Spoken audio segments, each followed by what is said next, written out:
So I'm sitting here still trying to process everything that happened in the last 48 hours, and I honestly don't even know where to begin. I guess I should start from the beginning. I met Tiago at this international street food festival downtown about 8 months ago. I was there with my roommate Bridget trying all these different foods, and he was working at this stand selling these amazing pastries from his home country. I won't say which country to keep this somewhat anonymous, but it's in South America. He had this really charming accent, and TBH I thought he was super cute right away. We started talking while I was waiting for my order, and he ended up giving me an extra pastry on the house with his number written on the napkin, literally like something out of a movie. I couldn't even. We texted for a few days and then started dating. At first, everything was amazing. He was so attentive and sweet, always complimenting me and wanting to spend time together. He'd tell me about his culture and how things were different where he came from. He spoke English really well, but with an accent that I found really attractive. After about a month of dating, he started staying over at my place more and more. I live in a small one-bedroom apartment that I'm pretty proud of because I've been supporting myself completely since I was 20. I work in office administration, which isn't my dream job or anything. I've always been upfront with Tiago about my situation. Like I told him early on, I have plans. I'm not going to spend my whole life working where I am now. I just don't come from a family where everything is given. So anyway, after a couple months of dating, Tiago was basically living at my place full-time. It happened so gradually that I didn't really question it. Like one day he just had all his stuff there and wasn't going home anymore. At the time, I was actually happy about it because I really liked him and thought we were building something real together. The first red flag, that I completely ignored LMAO, was that he never offered to contribute to rent or utilities. When I finally brought it up around the 3-month mark, he said, "I still have no stable income. You know how hard it is with a visa." Which I understood. I really did. Immigration is complicated, and I wanted to be supportive. But then I started noticing little comments he would make. At first, they were subtle. "You swear a lot. Women from my country don't talk like that. The way you dress is very American. You're so loud when you laugh." I didn't think much of them at the time. Just cultural differences, right? But they started getting more frequent and more critical. He'd say things like, "You wouldn't survive with us back home. Women there know when to be quiet." Or he'd make faces when I talked during dinner with his friends. Meanwhile, our financial situation wasn't improving. He picked up occasional gigs doing food delivery, but most days he'd just sit at my desk playing games on my laptop while I was at work. When I'd come home tired after a 9-hour day, he'd be there asking what was for dinner. And somehow I just made dinner. Looking back, I can't believe I let things get so unbalanced. One night about a week ago, I finally said something like, "I'm getting kind of tired of carrying all the expenses by myself." And OMG, you guys, his reaction was wild. He immediately got all defensive and said, "So you just don't trust me? I thought we were building something together and you're counting pennies like a shopkeeper." I felt so guilty after that conversation, like I was the bad guy for even bringing it up. He didn't speak to me for 2 days, and I actually apologized to him. Seriously, what was wrong with me? Wrong. Fast forward to this past weekend. Tiago told me his parents were in town visiting for a few days, and he wanted to have them over for dinner. I was actually excited to meet them, but then he started giving me all these instructions. "Please don't joke too loudly. Don't be rude. Be polite and respectful." My mother is very traditional. I spent the entire day cleaning the apartment, cooking 3 different dishes, including something from his country that took me forever to figure out, and generally stressing about making a good impression. By the time they arrived at 7 p.m., I was exhausted but putting on my best smile. His parents were polite. That's the best word I can use. They smiled and nodded at me, but something felt off from the moment they walked in. Almost immediately, they started speaking to Tiago in their language. And not just for a quick exchange. They spoke their language for like 80% of the evening. Even when sitting across from me at the dinner table, I had spent hours preparing. I tried to stay positive and engaged, smiling and nodding along like an idiot while understanding absolutely nothing. Tiago would occasionally translate something for me, but it was always vague, like, "Oh, they're just talking about our cousin's new baby," or "They're discussing some family business." Halfway through dinner, I realized I had forgotten to get cream and lemons for the dessert I had planned. I told Tiago I needed to run to the corner store real quick and would be right back. They all nodded and continued their conversation as I grabbed my keys and left. When I returned about 15 minutes later, they seemed to switch topics abruptly. The rest of the evening went the same way. Me trying too hard, them speaking their language, Tiago being weirdly different around his parents. They left around 11 p.m., and I was so drained I just went straight to bed. The next morning I was making coffee when I suddenly remembered something. A year and a half ago, my laptop and some jewelry were stolen from my apartment during a break-in. After that, I installed 2 small security cameras, one in the living room facing the front door, and one in the kitchen. They're not hidden or anything, they're just regular small cameras on shelves that I got from Amazon. I don't check them regularly anymore, they're just there for peace of mind. But standing there in my kitchen, I had this sudden thought. I could actually hear what they were saying while I was at the store. At first I felt weird about it, like maybe this was an invasion of privacy, but then I remembered that 1, it's my apartment. 2, the cameras aren't hidden. And 3, they were literally sitting in my home talking about something while I wasn't there. So I grabbed my phone and pulled up the security app. I found the footage from last night around 8:30 p.m. when I had gone to the store. At first, it was just more of the same, them talking in their language while eating my food in my apartment. But then about 2 minutes after I left, the conversation shifted. I could tell from their body language and tone that something had changed. I couldn't understand a word they were saying, but I could feel the mood change through the screen. His mother was speaking more animatedly, gesturing toward the kitchen where I had been cooking all day. His father was nodding and occasionally laughing. And Tiago was smiling and nodding along with whatever they were saying. I didn't know what to do with this footage since I couldn't understand them anyway. But then I remembered this online service that can transcribe and translate audio. I've used it before for work stuff, so I downloaded the clip and uploaded it. About an hour later, I had a transcript in English, and guys, I wish I had never translated it. His mother had said, "She's not very pretty, but she cleans up after you well." She laughed and added, "Well, she knows her place at least." His father replied, "She's like a free housekeeper. Smart choice, son." And Tiago, the man I've been supporting, cooking for, cleaning up after for months, he laughed and said, "She's useful. The apartment is always clean. Food is always ready. American girls are so easy to manipulate. Just make them feel bad about asking for anything, and they'll give you everything." There was more, much worse, but I can't even type it out without feeling sick all over again. They mocked my appearance, my job, my apartment, even the food I had spent all day preparing, all while eating at my table in my home. The most painful part was that throughout their entire conversation, there wasn't a single moment where Tiago defended me. Not once did he say, "Don't talk about her like that," or "I actually care about her." Instead, he participated. He laughed. I sat there staring at my phone screen for what felt like hours. My mind kept replaying all those little critical comments he had made over the months, all the times he had made me feel like I wasn't good enough or didn't measure up to the women from his culture. It all made sense now. He never respected me. I was just convenient. He's still asleep in my bed as I type this. He doesn't know that I know. I'm sitting in my kitchen, the same kitchen where his family laughed at me trying to figure out what to do next. I know I need to end this. I know I need to get him out of my apartment, but part of me wants to confront him with what I heard. I want to see his face when he realizes I understood every awful word they said. Anyway, that's where I'm at right now. A woman who apparently spent 8 months being someone's free housekeeper while thinking she was in a relationship. I feel so stupid. Update. He just woke up and asked what I'm doing. I said I'm just checking emails. He kissed the top of my head and is now in the shower. I think I'm going to start packing his things while he's in there. I don't want him in my home another night. First update.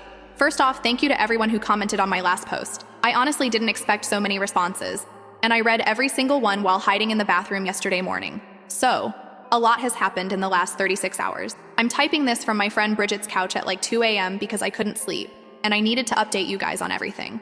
Where I left off yesterday, Tiago was in the shower, and I had just discovered what he and his parents said about me when I went to the store. I was sitting there feeling weirdly calm, like when you're so angry that you go completely quiet inside. That feeling. When I heard the shower turn off, I put my phone down and went straight to the bedroom. I pulled out 2 black garbage bags from under the sink and just started packing his stuff. Not neatly or anything. I was just shoving clothes, shoes, his stupid gaming headset, everything into these bags. There wasn't even that much because he came into my life with basically nothing. I found the little box where I kept photos of us together. One's from that food truck festival where we met, a beach day from last summer, stuff like that. I ripped them all in half and threw them in with his clothes. I was in the middle of emptying his drawer when he walked in with just a towel around his waist. He stopped dead when he saw the bags, the clothes everywhere, and the look on my face. At first, he seemed confused, asking what was I doing? Was something wrong? His voice had this nervous edge that I'd never heard before. When I didn't answer right away, he tried to touch my arm, and I moved away so fast I knocked over the lamp on my nightstand. It didn't break, but the shade got dented. That's when I told him. I said I knew exactly what he and his parents said about me while I was at the store. I told him I had the footage from my security camera, that I had it translated, and that I knew he called me his personal housekeeper to his parents. You guys, the way his face changed. First there was this split second of shock, then instant denial. He tried to say I must have misunderstood the translation, that I didn't understand the cultural context, that they were just joking. When he realized I wasn't buying it, he switched tactics completely. He got angry and started yelling about how I was spying on him, how I invaded his privacy by recording his private conversation with his parents. Like, in my own home? On cameras that were visibly mounted on the wall, that have been there since before I even met him? I was still weirdly calm, just continuing to pack his stuff while he ranted. That seemed to make him even angrier. He grabbed my wrist hard and pulled me away from the bags, saying I was crazy, that I was overreacting, that this was why women from his country were better. They didn't act hysterical over nothing. That's when I lost my calm. I yanked my arm back so hard that his nails scraped my skin. I shoved him away from me and told him to get out of my apartment. I said he had 20 minutes to get dressed, take his stuff, and leave, or I was calling the police.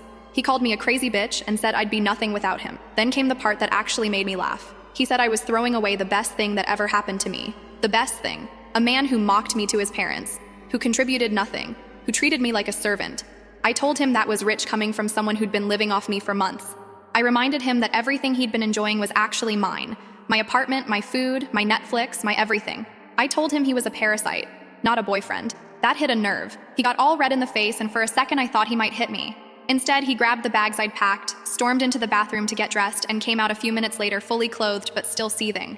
As he was leaving, he kept trying to have the last word, saying I'd regret this, that I'd call him crying in a few days, begging him to come back. He said no one else would put up with me. I just opened the door wider and pointed out. The last thing he did before leaving was knock over the little table by the door, sending my keys and mail flying across the floor. Then he stormed out, slamming the door so hard that my neighbor across the hall opened their door to check if everything was okay. After he left, I just sat on the floor of my living room for like an hour. My wrist had these red marks where he grabbed me and they were starting to bruise. That was when it really hit me, how bad things had gotten, how I'd let someone treat me that way for months. I cried for a while. Not even sad tears, really. More like relief, mixed with anger. Then I kicked into practical mode. I texted my friend Bridget and gave her a quick rundown of what happened. She immediately offered to come over, but I needed some time alone first. I went around the apartment gathering anything Tiago might have left behind, found his spare phone charger, a couple of books, and a jacket in the closet. I put them all in another bag by the door. Then I called a locksmith. It cost me $275 for an emergency Sunday service call, but by 6 p.m. I had new locks on my door, worth every penny TBH. Around 8 p.m. the texts started. First it was just one. You're making a big mistake. I didn't respond. Then, I left my charger and some other things. I need to come get them. Then, are you seriously ignoring me? After everything I've done for you? Everything he's done for me. I almost threw my phone across the room. By 10 p.m. the tone had shifted. I'm sorry if you misunderstood what we were saying. It's a cultural thing. You wouldn't understand. Then, can we please just talk about this? You're overreacting. Shortly after, Bridget came over with wine and takeout. She sat with me while I showed her the video and the translation. She was livid. Like, I had to talk her down from going to find Tiago herself. She stayed until midnight, helping me delete photos of him from my phone and untagging myself from posts with him on Instagram. This morning, Monday, I woke up to 17 missed calls and about 30 texts from Tiago. They ranged from angry, you'll regret this, to apologetic, I'm sorry, please let's talk, to manipulative. I have nowhere to go, you know my situation. I blocked his number. Then I remembered he could still contact me on Instagram and WhatsApp, so I blocked him there too. Then Facebook. Then even LinkedIn just to be safe. I called in sick to work because my wrist was sore and I honestly couldn't face people yet. My boss was understanding. She just said to take the day and feel better. Around noon, there was a knock at my door. I checked the peephole and, surprise, it was Tiago. I didn't answer. He kept knocking, then started calling my name through the door. I stayed completely silent, just sitting on my couch watching him through the peephole like some weird reversed stalker situation. After about 10 minutes, he left. I texted Bridget again, and she insisted I come stay with her for a few days just to be safe. That's where I am now. I also keep thinking about all the little red flags I ignored over the months. How he never contributed financially, the way he criticized how I talked, dressed, and laughed, how he made me feel guilty for asking for basic fairness, the fact that he never invited me to hang out with his friends without him, how he belittled my career goals. Each one seems so obvious now, but I miss them all because I don't even know. I guess I was just so caught up in the idea of this charming, exotic boyfriend that I didn't want to see the reality.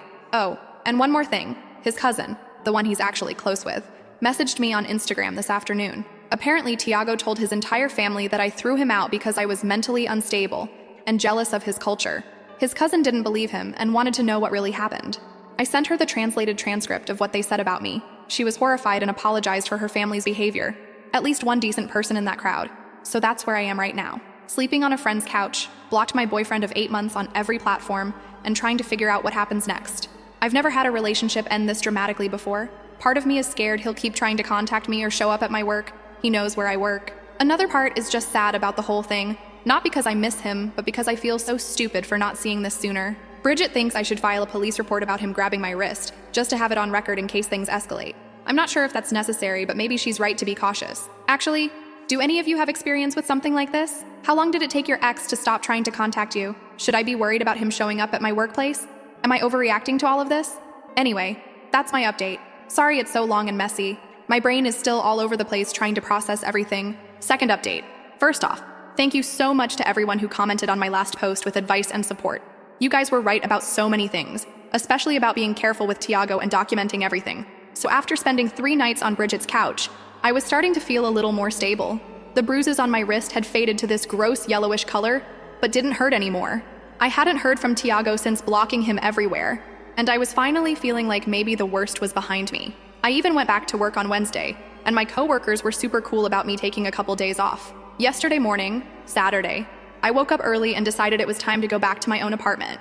Bridget offered to come with me just to make sure everything was okay, but I told her I'd be fine. I stopped for coffee on the way home, checking my surroundings the whole time like some paranoid spy movie character LMO. When I got back to my place, everything was exactly how I'd left it. I spent the morning deep cleaning, changing sheets, scrubbing the bathroom, rearranging furniture, basically trying to reclaim my space and get rid of any reminders of Tiago. I even burned some sage that my sister gave me last Christmas. Yes, I know it's cliché, but it made me feel better. Around noon, I figured I should check in with my parents. We usually talk on weekends, and I hadn't told them about the breakup yet. My mom and dad live about 40 minutes outside the city in the house where I grew up. I thought about calling, but then decided it might be nice to see them in person. I texted my mom to ask if I could come over for dinner, and she replied with a simple, "Yes, we need to talk." That was weird. My mom is the queen of emojis and exclamation points in texts. A serious, "we need to talk" message is not her style at all. I tried calling her, but she didn't pick up, which made me even more anxious. I figured maybe she was just busy cooking or something. I arrived at my parents' house around 4 p.m. As soon as I walked in, I could tell something was off. My mom was sitting stiffly at the kitchen table, not getting up to hug me like she usually does. My dad was standing by the counter, making coffee with his back to me. The tension in the room was so thick I almost turned around and left. I asked what was going on, and my mom just looked at me with this expression I couldn't quite read. She asked if I was doing okay mentally these days. I was completely confused until she said that Tiago had come to see them yesterday. You guys. He went to my parents' house. Apparently he showed up unannounced Friday morning looking all polished and put together. He apologized for coming without warning, but said he was worried about me.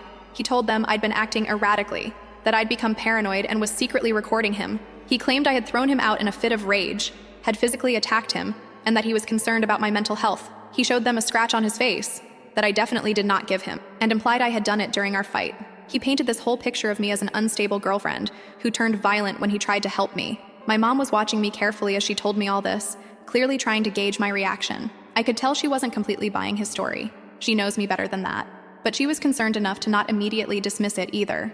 I sat down at the table, feeling like the floor had dropped out from under me. I tried to stay calm as I explained what actually happened, the dinner with his parents, the security footage that had been there since before I met him, what I heard them saying about me, and how he grabbed my wrist when I confronted him. My mom still looked skeptical, not because she didn't believe me, but because the whole situation seemed so bizarre to her. She kept asking if I was sure I hadn't misunderstood the translation, if there might have been some cultural misunderstanding. That's when I pulled out my phone. I still had the video clip saved, along with screenshots of the translation. I handed my phone to my mom and watched her face change as she read through it all. By the time she finished, she looked absolutely furious. Not at me, but at Tiago. My dad, who had been quietly listening this whole time, finally came over to look at my phone too. He's usually pretty chill, but as he read the translation, his face got redder and redder. When he saw the part where Tiago's father called me a free housekeeper and Tiago laughed about it, my dad actually swore, something he rarely does. The atmosphere in the kitchen completely shifted. My mom got up and hugged me, apologizing for doubting me even for a second. She said she should have known better than to listen to that manipulative little weasel. Her exact words, which made me laugh despite everything. My dad was quiet in a way that was actually more scary than if he'd been yelling. He just asked what time Tiago usually finished work and where exactly he delivered food. I told him, not really thinking much of it, and then we tried to have a normal dinner. But my dad kept checking his watch and seemed distracted throughout the meal. Around 7 p.m., he suddenly stood up, grabbed his keys, and said he needed to go out for a bit. My mom tried to ask where he was going, but he just said he'd be back soon and left. My mom and I looked at each other, both realizing at the same time what he was probably doing. I immediately tried calling my dad, but he didn't pick up. I started freaking out, imagining him confronting Tiago and things getting out of hand. My mom was worried too, but kept saying that my dad wasn't stupid. He wouldn't do anything that would get him in trouble. We sat there for like 2 hours, repeatedly trying to call him, getting more anxious by the minute. Finally, around 9:30 p.m., we heard his car pull up in the driveway. He walked in looking completely normal, like he'd just gone out for groceries or something. When we both started demanding to know where he'd been, he calmly sat down and said he'd gone to find Tiago at the delivery place where I told him he worked. He waited until Tiago came out after his shift, and then approached him. According to my dad, he kept his cool, though I'm not sure I completely believe that. He told Tiago that he knew everything, that he'd seen the video, read the translations, and knew about Tiago grabbing my wrist. He told him in no uncertain terms to stay away from me and my family. My dad said Tiago tried to defend himself at first, insisting there was a misunderstanding. But when my dad mentioned the specific things that were said on the video, Tiago's face apparently went white. My dad told him that if he ever contacted me or came near our family again, there would be consequences. He didn't elaborate on what those consequences would be, and TBH, I'm not sure I want to know. My dad told him, "You were sitting at our table, eating our food, and then you called my daughter a maid who was only good for cleaning up after you. If you ever speak about her that way again, or if you spread any more lies about her, you'll regret it."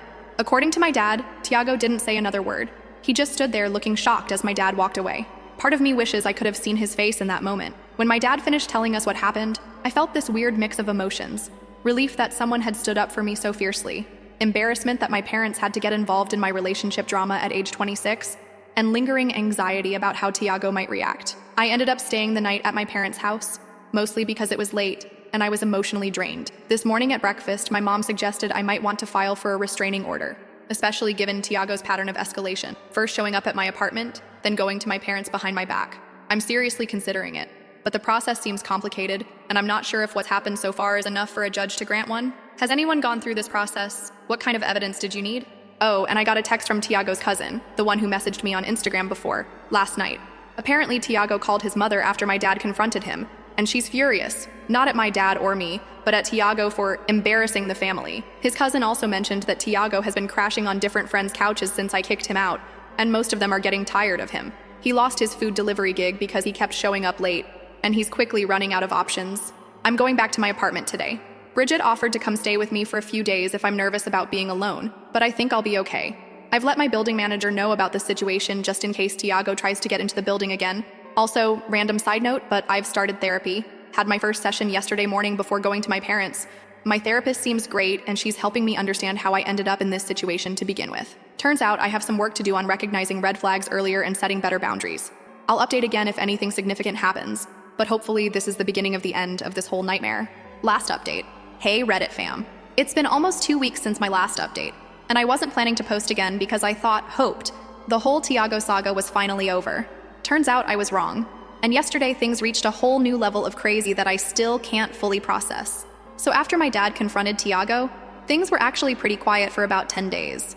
I moved back to my apartment, started getting into a routine again, and was feeling more like myself. I even went on a little shopping spree and bought some new throw pillows and plants to reclaim my space. Small things, but they helped erase the feeling of him being there. My therapist suggested I keep a journal of my feelings about everything that happened, which sounded super cheesy at first, but it's actually been helping. Writing things down makes them feel less overwhelming somehow. I've had 2 more sessions with her, and we've been unpacking why I let so many red flags slide for so long. Turns out I have some stuff to work through about my self-worth. Who knew, Elmao? Anyway, work has been a welcome distraction. My coworkers don't know all the details, but they know I went through a bad breakup, and everyone's been really supportive. Yesterday started like any regular Tuesday. I woke up, did my skincare routine while listening to a podcast, grabbed coffee from the place down the street, and headed to the office. The morning was busy with back-to-back meetings, and I barely had time to check my phone until lunch. When I finally did check it around 1 p.m., I had 3 missed calls from an unknown number and a voicemail. I stepped into the break room to listen to it, and as soon as I heard the voice, my stomach dropped. It was Tiago, sounding not right. His words were slightly slurred, and he kept switching between English and his native language. From what I could understand, he was saying he needed to talk to me, that everything was falling apart, and that I owed him a conversation. I immediately deleted the voicemail and blocked the number, then texted Bridget to let her know he'd found a way to contact me again. She suggested I tell my office security just as a precaution, which seemed like overkill at the time, but I decided to stop by the front desk anyway. Our building has 2 security guards. This older guy named Ron, who's been there forever, and a younger woman named Alexis, who started a few months ago. I caught them between shifts and briefly explained that my ex might try to contact me at work and that I didn't want to see him. They were super understanding and said they'd keep an eye out, which made me feel a bit better. I went back to my desk and tried to focus on work, but I kept checking the time and glancing toward the elevator. By 4 p.m., I had convinced myself I was being paranoid. I mean, he'd left a weird voicemail, but that didn't mean he was actually going to show up, right? Around 4:30 p.m., I was in a small meeting with my team in one of the glass-walled conference rooms near the front of the office. We were discussing some upcoming project when I saw movement by the reception area. I glanced up, and there he was, Tiago talking animatedly to Alexis at the front desk. I quickly told my team I needed to step out and texted Ron, who I knew was in the break room, to come to reception ASAP. I ducked behind a column, trying to decide what to do. While I was still deciding, I heard his voice get louder. He was trying to move past Alexis, saying he just needed to talk to me for 5 minutes, that I was being childish by ignoring him. That's when Ron appeared, and thank God he did. Ron's this tall, broad-shouldered guy who used to be in the military, and he immediately positioned himself in front of Tiago, who took a step back. I couldn't hear everything they were saying, but I saw Ron pointing toward the door, his stance making it clear this wasn't a negotiation. For a second, I thought Tiago might actually leave. He took a few steps back, still arguing, but less forcefully. Then, because the universe apparently decided I hadn't been through enough drama yet, Marcus chose that exact moment to walk by me and ask if everything was okay. Tiago's head snapped in our direction, and when he saw me standing there with another guy, his whole demeanor changed. His face got this scary, intense look, and he suddenly shoved past Ron, heading straight for us. Ron caught up to him in seconds, grabbing his arm to stop him. But Tiago was like a completely different person from the charming guy I met at the food festival. He was yelling now, loud enough for the entire office to hear, about how I'd ruined his life, how I'd turned everyone against him, how I was already moving on with this guy, meaning Marcus, who looked completely bewildered. People were coming out of meeting rooms and standing up from their desks to see what was happening. I was frozen in place, mortified and scared all at once. Marcus stepped slightly in front of me, which was nice but also made Tiago even angrier. Tiago was still trying to get to me, with Ron blocking his way, when he started saying the most horrible things. He called me a manipulative bitch who'd tricked him, said I'd been secretly recording him to ruin his life, that I'd attacked him and thrown him out on the street. Then he switched tactics completely, his voice breaking as he said he loved me, that he needed me, that he had nowhere to go. He started crying, actual tears streaming down his face, begging me to just talk to him, to give him another chance. Alexis had called building security, and 2 more guards showed up just as Tiago made one final lunge toward me, breaking free from Ron momentarily. Marcus instinctively put his arm out to stop him, and Tiago actually took a swing at him, missing by inches. The security guards grabbed him immediately, 1 on each arm, and started physically removing him from the building while he continued yelling, alternating between insults and pleas. As they dragged him toward the elevator, he looked over his shoulder at me one last time and shouted that I'd regret this, that this wasn't over. Then my boss appeared beside me and quietly suggested I take the rest of the day off. She walked me to my desk, waited while I gathered my things, and then had Ron escort me to my car just to be safe. The whole time, I felt like I was moving through a fog, like this couldn't possibly be my actual life. I called Bridget from the parking garage, shaking so much I could barely hold my phone. She met me at my apartment 30 minutes later with takeout. I told her everything while we sat on my couch, and she stayed over again last night, sleeping in my bedroom while I took the couch because I was too wired to sleep anyway. This morning, I woke up to a text from my boss saying to take today off too, and that HR wanted to meet with me tomorrow to discuss implementing some additional security measures. Marcus also texted to check if I was okay, which was really decent of him considering he almost got punched by my crazy ex. I decided to call the police and file a report, something I probably should have done when Tiago first grabbed my wrist. The officer who took my statement was understanding. She said that while his behavior definitely warranted concern, they couldn't arrest him just for showing up at my workplace and making a scene. But she did help me start the process for a restraining order, which I'm following through with today. I also got another message from Tiago's cousin. Apparently, after the scene at my office, Tiago went on some kind of bender, posting a bunch of cryptic, angry stuff on his Instagram stories about betrayal and revenge. He blocked me, but mutual friends screenshot everything. His cousin is genuinely worried about his mental state and apologized again for what her family did. His cousin said his parents have finally intervened. They booked him a one-way ticket back to their country that leaves tomorrow. They've apparently told him he has no choice. They're cutting him off completely if he doesn't come home. His cousin thinks he'll actually go because he's running out of friends to crash with and has no money left. I've triple-checked that my doors and windows are locked, and Bridget is staying another night just to be safe. So that's where things stand right now. I'm still processing everything, still a little on edge, but also feeling more certain than ever that I made the right choice in ending things. If his cousin confirms he actually gets on that plane tomorrow, I'll finally be able to breathe easier. Thank you to everyone who's followed this whole saga and offered advice and support along the way.